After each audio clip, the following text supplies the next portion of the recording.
There it is. Sun Studio. Or Sun City Studio, whichever way you want to say it. Well, that's what I like to call it.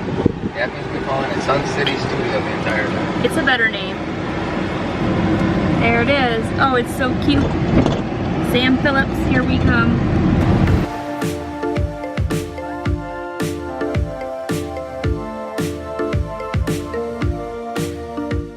They have like a little mini tornado last night.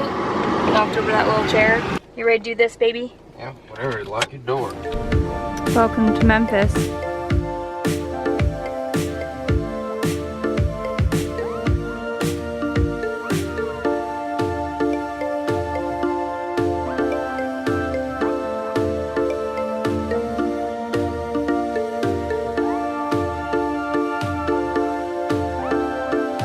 We just went into Sun Studio and grabbed our tickets to come back at 1 o'clock, and he said that the tour takes about 45 minutes, and yay, we can take pictures and we can video in the studio, so that's really awesome.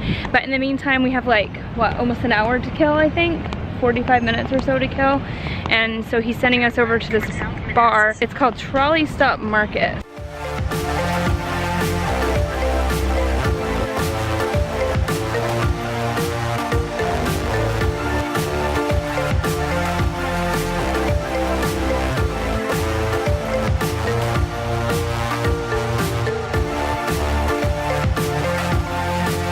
What are you having, Bob?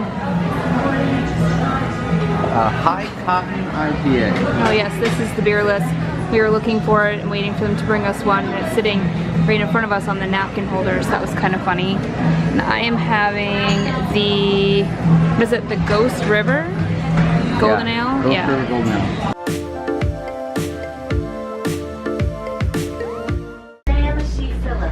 27-year-old radio engineer from Florence, Alabama. He moved here to Memphis to work at a little local pop music radio station called WREC. There is one little problem with this situation, and that is the fact that Sam Phillips absolutely hated pop music. Right? His love was actually in the blues. All of the underground sounds of everything cool happening here in Memphis at that time, as well as on Beale Street right here.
he aired most of the records that Sam cut in the studio. If he did not like the record you brought to him to play, he would make it very apparent. On the live air, he'd actually drag the needle across the record, making sure it wouldn't play anymore. But if that didn't do the trick, he'd actually shatter the record on the microphone. I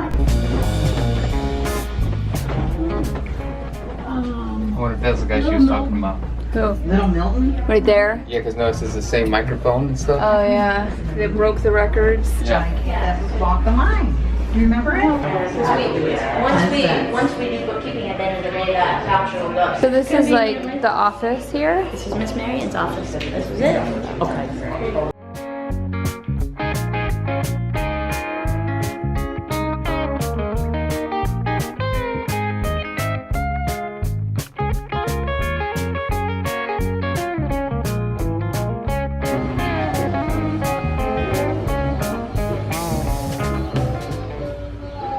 Must be her right there next to Elvis. It's Bono! I love you, Bono! Hey, if you happen to be a U2 fan, you should definitely be sitting at those drums. That's all I'll say. I'll explain more later. Are those Larry Mullins? Did he play on those? Larry Mullins? No spoilers, but maybe. We'll find out for sure. Yeah, good question though. All right, imagine with me, if you will, July 5th, 1954. That was the night that Sam introduced Elvis to Mr. Scotty Moore, who sticks here in the room. This was the sweet spot of the room where all the lead singers would stand vocally, worked out best. Now, during this audition, the boys had a bright idea to play nothing but slow country and gospel tunes from Sam all night long, which you guys can only guess. Bored the ever-living heck out of that man, sure did. Sam got so frustrated with these boys at one point.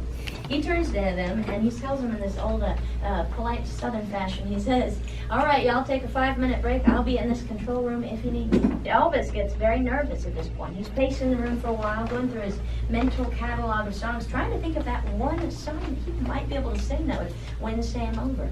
And he finally came across this old blues song he remembered learning as a kid. It was a song written by Arthur Big Boy Critta called "That's All Right." Y'all heard that one. Mr. Phillips back here, being a huge blues fan, he knew this song like the back of his hand. And for Elvis to just happen to choose this song, it was quite amazing.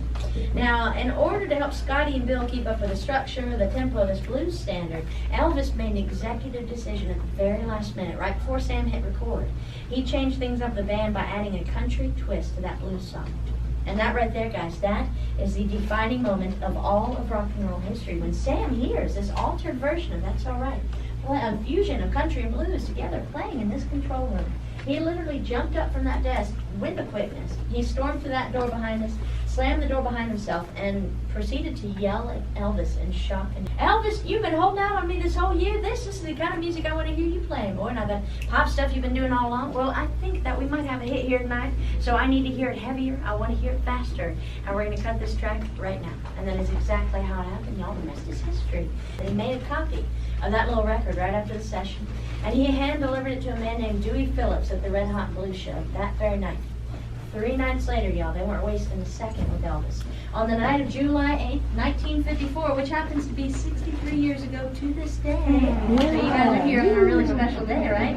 63 years ago today, if you were anywhere within 100 miles of Memphis, Tennessee, listening to the Red Hot Blues Show, you may have heard a little something like this on the radio. Well, yes, I got people so Phillips, which bring the hottest cotton picking thing that cuts a real hot blue coming through WHBQ and Hotel Chisco on the magazine floor. Is that right, dear? That's right. Why you call Sam Putney? I gotta call Sam, dear. Pete Picker. Hey, come on now, Ern. Good to see you, Ern. How you on, buddy? Very good, Putney. All right. All right, so okay, nervous, Snoop? All right. Just go on down and get you a wheelbarrow load of mad dogs, run them through the front door and tell them Phillips sent you for it. Hot and blue, please. I got a new song we're gonna play here. They're gonna cut loose this new song. I mean, Flap Giddy. Johnny, he had absolutely no idea that when he walked in to that front door up there for the first time, that he would one day become Sun's most consistent hit maker with songs he recorded right here where we're standing. Songs like Cry, Cry, Cry, Hit Porter, Get Rhythm, Folsom Prison Blues, and I Walk the Line. You might know Johnny's dream was to perform at the Grand Ole Opry, finally in Nashville, Tennessee. It wasn't easy for him in the beginning to get up there because they actually would not allow him to play with any band up there because he wanted a drummer with the band. And they actually wouldn't allow a drum set anywhere on the stage of the Grand Ole Opry until 1974. You know why that was? Because country music considered drums a little too rock and roll for the genre music. Somebody even ventured as far as to say that it was the devil's instrument. I don't know anything about that, y'all. South, y'all. It gets funny down here sometimes. But you know, what I'm trying to say is that Johnny, he wanted a little rock and roll in his life, right? So this is when Sam gave Johnny a great idea. He gave him a little loophole around this so he could get up on that stage. And that's when he gave him this little trick. He said, look, brother, just take a piece of paper like this, weave it between the strings of the guitar, tape it on the back side here, and detune these strings real low so they hold no tone. Give it a little strum, just like that. See, 1985 came around and people actually started making music here again. But guys, once the word got out, we had musicians in charge of this space again. You better believe people literally came from all around the world to help us recreate that original Sun sound that we all grew up falling in love with. It was in 1987 we started giving official tours during the day, but in the evening, when we locked those doors at night, we would continue to bring the bands in, and we would record and we'd mix in these 2 rooms. And guys, the coolest part is we've been doing it ever since. This is one of the longest running independent recording services. We still make music here almost every night of the week. Naming a few artists we had throughout the years you might know: Ringo Starr, Tom Petty and the Heartbreakers, Paul Simon, Henry Rollins, Jacob Dylan, Maroon 5, Bruno Mars has come in, let's see, Beck, Ozzy Osbourne visited recently, that was interesting. They even brought an interpreter, which I thought was more interesting. I thought I speak English too, they didn't, I don't know. Oh yeah, a little band from Ireland, you might know them, U2. Yeah, U2. They came here in '86, recorded a few tracks off Rattle and Hum right here in this room. And that, you called it back there, that drum set was used for the Rattle and Hum session. They said they were going to pick those up, but that was also in 1987. So I'm pretty sure they're not. I'm pretty sure that's just part of the tour now. I don't know. Looks good there. Now the cool thing is, if you do record here, you can use any of these instruments. You might be wondering at this point, what about the room is authentic? I'll tell you, architecturally, they came in and they preserved everything. The flooring, all original to the 1950s. The ceiling tiles, all original. Can you tell? The light fixtures were literally hung by Sam and Mary themselves. And the angle design in the ceiling is an acoustic design that Sam came up with in the 50s, and it's held strong all these years. Now, one more thing I want to show you real quick before we leave today. This is my favorite part of the tour. That's why I like to hide. This, ladies and gentlemen, was one of the 5 original Shure 55 unidyne microphones that Sam used here in the 50s. Good news about this baby right here, this is a vocal mic. So y'all know what that means, right? It means that all of the poets that we talked about today have sung and have spit into this microphone. A lot of interesting DNA in this mic, I can assure you. But before Sam passed away, he left this as a gift to us with specific instructions saying, please do not keep that behind glass, no way. But instead, let the people come dance with it, sing into it, take pictures with it, caress it if you like. I don't know. Just please do not kiss or lick this microphone, y'all. That is a bad idea. You'd be surprised how many people actually do that.